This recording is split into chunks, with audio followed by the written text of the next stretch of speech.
کہ بچے، بوڑھے اور سورج کی تپش میں جو کام کرنے والے مزدور ہوتے ہیں وہ، اسی طرح سے طویل عرصے سے کسی بیماری میں جو لوگ مبتلا ہوتے ہیں وہ بھی گرمی کی وجہ سے زیادہ متاثر ہوتے ہیں۔ انشاءاللہ عز و جل گرمی کے موسم میں گرمی سے محفوظ رہنے کے لیے، پیاس کی شدت سے بچنے کے لیے، لو سے بچنے کے لیے، اور اسی طرح سے ہیٹ اسٹروک وغیرہ سے بچنے کے لیے، اور اسی طرح سے جگر وغیرہ کی گرمی سے بچنے کے لیے انشاءاللہ عز و جل بہت ہی پیارا اور اہم گھریلو علاج انشاءاللہ عز و جل آپ کو عرض کرنا ہے۔ آئیے دیکھتے ہیں کہ اس میں کون کون سی چیزیں شامل ہیں۔ نمبر 1 املی اور نمبر 2 آلو بخارے۔ یہ دو عام سی چیزیں ہیں جسے کم و بیش ہر فرد ہی جانتا ہے۔ تو اس کے بارے میں پہلے کچھ میں عرض کرتا ہوں انفرادی طور پہ کہ آلو بخارا جو ہے یہ قبض کشا بھی ہے اور جگر کے فعل کو جو ہے درست کرتا ہے۔ اسی طرح سے بعض لوگوں کو متلی ہوتی ہے وہ دور کرتا ہے، بعض لوگوں کو بھوک نہیں لگتی تو اس میں بھی یہ مفید ہے۔ اسی طرح سے یہ طبیعت کو نرم کرتا ہے، لو سے بچاتا ہے، بے چینی سے بچاتا ہے، گھبراہٹ سے بچاتا ہے اور پیاس کی شدت کو جو ہے کم کرتا ہے۔ اسی طرح سے دوسری چیز ہے ہمارے پاس املی۔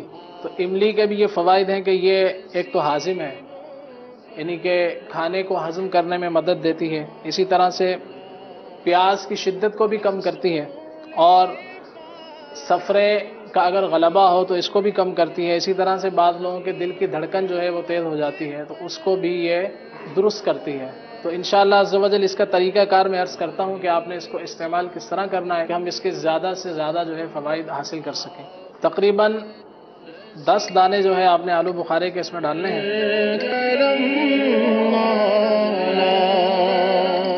رسول پاک کی دکھیاری، اور اس کے بعد اندازاً جو ہے 25 گرام کے آس پاس آپ نے املی جو ہے اس میں شامل کرنی ہے،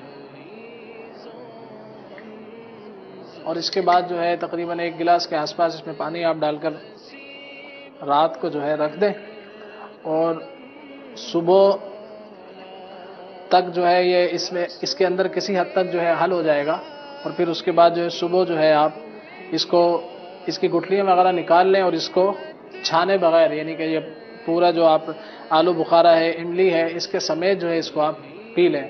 تو انشاءاللہ عز و جل یہ جو فوائد آپ کو عرض کیے تو گرمی کے موسم میں انشاءاللہ عز و جل آپ اس کو بے حد اپنے لیے مفید پائیں گے۔ اسی طرح بچوں کو بھی آپ یہ دے سکتے ہیں، گھر میں بڑوں کو بھی دے سکتے ہیں، اور آپ چاہیں تو اس کے اندر تھوڑی بہت مصری شامل کر لیں تاکہ اس کا ذائقہ اگر آپ کو مزید بہتر کرنا ہے تو مصری بھی اس کے اندر شامل کی جا سکتی ہے۔ گلاس کے اندر جو ہے یہ رات بھر ہم نے بھگویا اور صبح جو ہے اس کی گٹھلیاں نکال کر اور اس کو اچھی طرح سے جیسے ہم نے مل لیا ہے، اور اس کے بعد جو ہے یہ شربت جو ہے ایک طرح سے آلو بخارے کا املی کا یہ تیار ہے۔ صلو علی الحبیب صلی اللہ تعالی علی محمد۔ رسول پاک کی دکھیاری امت پر عنایت کر۔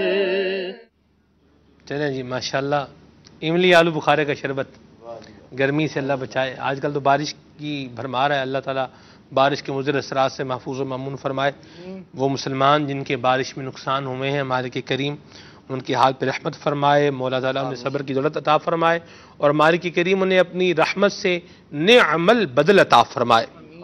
جن کی صحت کا نقصان ہوا مالک ان کو اچھی اور بہتر صحت عطا فرمائے۔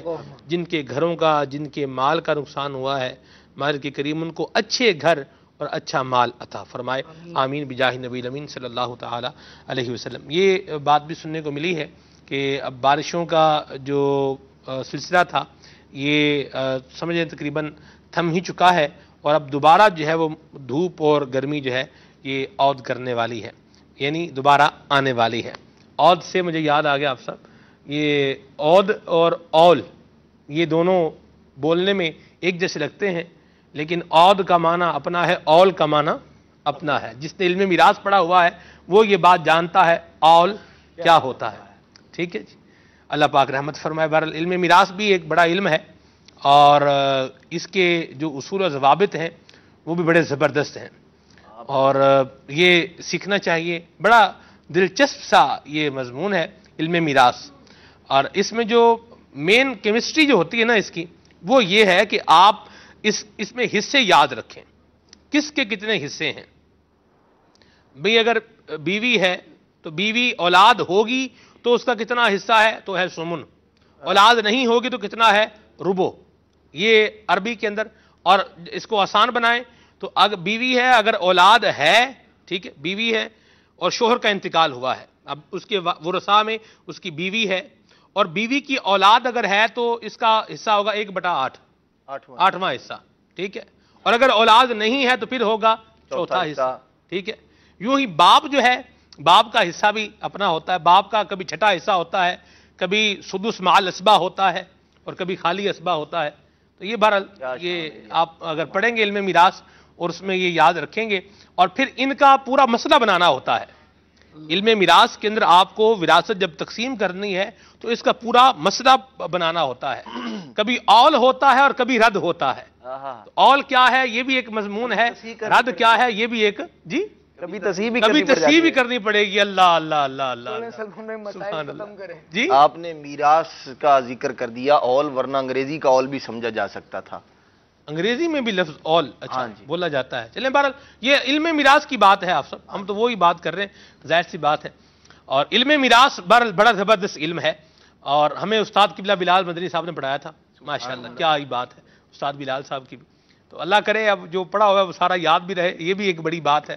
مسئلہ بنانا اصل کمال ہوتا ہے، صحیح حصے بنانا اور پھر اس کو پورا پورا تقسیم کر دینا. یہ ایک ہر بندے کے جس نے میراث پڑھی ہو اس کے بس کی بات. میں بھی اگر آپ مجھے ابھی کو نکال کے دیں مسئلہ تو شاید میں بھی جس میں اول ہو، رد ہو یا تصحیح ہو تو اس کو بنانے میں شاید دشواری ہو. بہرحال اللہ رحمت فرمائے کچھ نہ کچھ تو جو ہے وہ کر ہی لیں گے. ظاہر سی بات ہے جامعۃ المدینہ میں پڑھا ہوا. جی آدھا علم کہا گیا ہے جی جی ماشاءاللہ سبحان اللہ اللہ اکبر. علم میراث کی جامعۃ المدینہ میں سیکھنے کو ملے گا اور وہ بھی پہلے دوسرے درجے میں نہیں باری آتی، اس کی باری کہیں اوپر چل کے. ہم نے غالباً چھٹے درجے میں پڑھا تھا، چھٹے ساتویں میں ہی غالباً پڑھا تھا. چلیں بہرحال جی یہ بھی آپ سیکھیں. یہ ساری چیزیں سیکھنے کو ملیں گی کہاں سے؟ جامعۃ المدینہ سے. آپ کے جامعۃ المدینہ سے داخلے کھلے ہوئے، آ جائیں اپنے بچوں کو داخل کروائیں. اور بچے نہیں ہیں تو جو بچے پڑھ رہے ہیں ان کی معاونت کا کوئی سلسلہ بنائیں. انشاءاللہ بیڑا پار ہوگا آپ کا انشاءاللہ. اللہ نے چاہا تو اجر و ثواب بھی ملے گا. واپس آتے ہیں عبدالخلیل بھائی کی طرف. عبدالخلیل بھائی جی علم میراث کو علم الفرائض بھی کہا جاتا ہے، ٹھیک ہے. چلیں بہرحال آپ وہ گاڑی کا جو ہے وہ کانٹا بدلتے ہیں. عبدالخلیل بھائی وہ جو لوگوں نے پوچھے تھے آپ سے علاج پوچھے ذرا ان کو بھی تھوڑا مختصر بتا دیں جلدی جلدی، پھر ہم آگے دوبارہ اپنے موضوع کی طرف آتے ہیں. صلو علی الحبیب صلی اللہ تعالی علی محمد صلی اللہ علیہ وآلہ وسلم. گردے اور پتے وغیرہ میں جو پتھری ہوتی ہے اس کا روحانی علاج بھی سماعت فرما لیں اور گھریلو علاج بھی. کہ ایک تعداد ہے جن کے ساتھ یہ مسئلہ ہے. اللہ تعالیٰ سب پر رحمت کی نظر فرمائے. لا الہ الا اللہ، لا الہ الا اللہ 46 یعنی 46 مرتبہ آپ نے یہ کسی سادے کاغذ پر لکھنا ہے اور لکھنے کے بعد جو ہے اس کو دھو کر پی لیا جائے تو انشاءاللہ عز و جل گردے کی جو پتے مسانے وغیرہ میں جو پتھری ہوگی انشاءاللہ ریزہ ریزہ ہو کر نکل جائے گی. صحیح. اچھا یہ عبدالخلیل بھائی ایک بات مجھے یاد آئی، پتے سے آپ مجھے یاد آئی بات ہوں گے بن گئی ان کا پتا ڈیڈ ہو گیا ہے تو یہ پتا ڈیڈ بھی ہوتا ہے، اس کے بارے میں کیا آپ مدنی پھول لیں گے؟ کہ پتا ڈیڈ ہوتا ہے، خراب ہوتا ہے یا ڈیڈ بھی ہو جاتا ہے؟ ویسے میری جو معلومات ہے نا وہ تو یہ ہے یا تو پتے میں پتھری ہوتی یا پتا نکال ہی دیتے ہیں، پتا نکال دیتے، لیکن پتا ہو اور ڈیڈ ہو اسی کوئی ہو سکتا ہے، ڈیڈ کہہ دیتے ہوں. ہاں یہ بھی پاسبل ہے. چلیں بہرحال جی عبدالخلیل بھائی آگے. عبدالخلیل بھائی بیچارے یہ بھی باتوں پہ دیکھ رہے ہوتے ہیں. چلیں اللہ خیر فرمائے آگے. جی اور اس کا جو گھریلو علاج ہے وہ میرے آقا شیخ طریقت امیر اہل سنت دامت برکاتہم عالیہ کا عطا کیا ہوا ہے کہ پپیتا جو ہوتا ہے کچا پپیتا تقریباً اسی کلر کا ہوتا ہے جو آپ کا امامہ شریف ہے، کچا، بلکہ وہ تو پپیتا جو ہے وہ اس کلر کا ہوتا ہے. کچا پپیتا سبز رنگ کا ہوتا ہے. یہ جیسے یہ اپنے ان کا نا راشد بھائی کے جیسا امام ہے نا اس طرح کا. ورنہ اس کلر کا ڈھونڈتے رہیں تو پھر مسئلہ ہو جائے گا. ہاں یہ بات بھی پپیتا اس کلر کا ڈھونڈیں. سبز رنگ کا پپیتا جو ہوتا ہے کچا پپیتا. چلے ہاں جی نیڈیو مکاؤ جی اگوں جی. تقریباً اس کو آپ تھوڑا کوٹ لیں موٹا موٹا اور پھر سوکھا ہوا یا جو سبز پپیتا ہوتا ہے جو یعنی کہ تازہ. اچھا ٹھیک. سوکھا ہوا نہیں. یہ کچا پپیتا آپ لے لیں اور اس تقریباً 10 گرام آپ نے دن میں 3 مرتبہ کھانا ہے. 10 گرام اس کو تھوڑا باریک کر لیں. باریک کرنے کے بعد جو ہے کالی نمک کالی مرچ یا کالا نمک جو ہے اس پر کچھ چھڑک لیا جائے تو، اور پھر دن میں 3 مرتبہ تقریباً 10 گرام اس کو لیا جائے تو انشاءاللہ عز و جل اس سے جو ہے یہ پتھری وغیرہ جو ہے اس میں فائدہ ہوگا۔ باقی جو ہے اس کا ارشاد فرمایا تھا کہ بالوں کو لمبا کرنے کے حوالے سے، تو اس میں کلونجی کا آئل اور انڈے کا آئل یہ تقریباً 50 گرام لے لیا جائے، اور زیتون کا آئل جو ہے 100 گرام، یہ تینوں چیزوں کو مکس کرنے کے بعد جو ہے اس کو استعمال کیا جائے تو انشاءاللہ عز و جل امید ہے کہ بالوں کا جو ہے وہ لمبا ہونا یہ انشاءاللہ شروع ہو جائے گا۔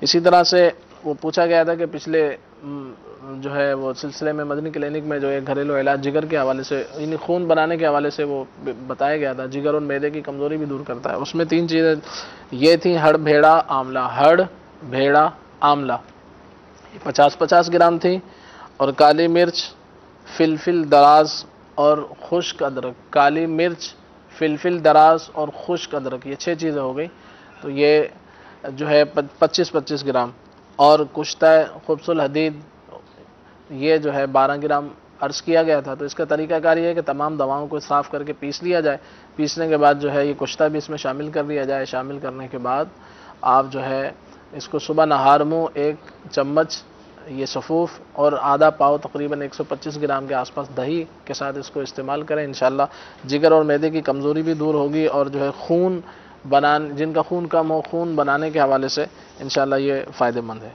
اسی طرح سے جو ہے نزلے وغیرہ کے حوالے سے پوچھا گیا، دائمی نزلے وغیرہ کے حوالے سے، اس کے حوالے سے آپ یہ سماعت فرما لیں کہ شکر تیغال کے نام سے ایک جڑی بوٹی آتی ہے، آپ لکھ لیں شکر تیغال، شکر تیغال، نمبر 2 کاکڑا سنگی، کاکڑا سنگی، نمبر 3 کالی مرچ، نمبر 4 پپلا مول، اور نمبر 5 ملیٹھی۔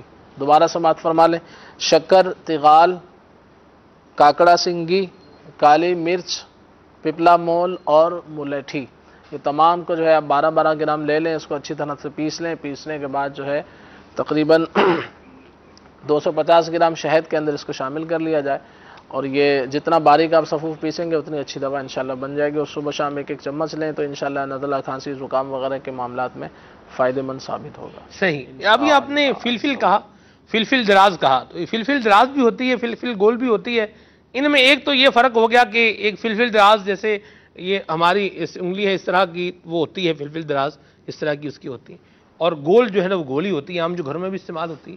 ان میں فرق کیا ہے ان دونوں میں؟ ایک تو جیسے شکل کا فرق ہے، اور اس کے علاوہ کیا فرق ہے؟ فلفل ہوتی کیا چیز ہے؟ فلفل کالی مرچ، فلفل کالی مرچ کو کہتے ہیں۔ فلفل سیاہ، فلفل اسود بھی ہوتی ہے، جیسے دکنی مرچ کو فلفل اسود بھی کہتے ہیں، وہ وائٹ کلر کی ہوتی ہے، اور فلفل سیاہ جو ہے وہ بلیک کلر کی ہوتی ہے، اور یہ جو ہے بالکل ہٹ کر ہوتی ہے، وہ تقریباً ایک ہی چیز ہے، فلفل سیاہ اور فلفل اسود، اور یہ بالکل ایک الگ چیز ہے، اس کا استعمال الگ ہے، اس کے فوائد الگ ہوتے ہیں، اور وہ جو ہے ملتے جلتے فوائد ہیں۔ مجھے ایک مدنی پھول یاد آ گیا افضل، واہ جی قاری سلیم صاحب نے مجھے بتایا تھا واہ، یہ فلفل دراز کے متعلق، اور پھر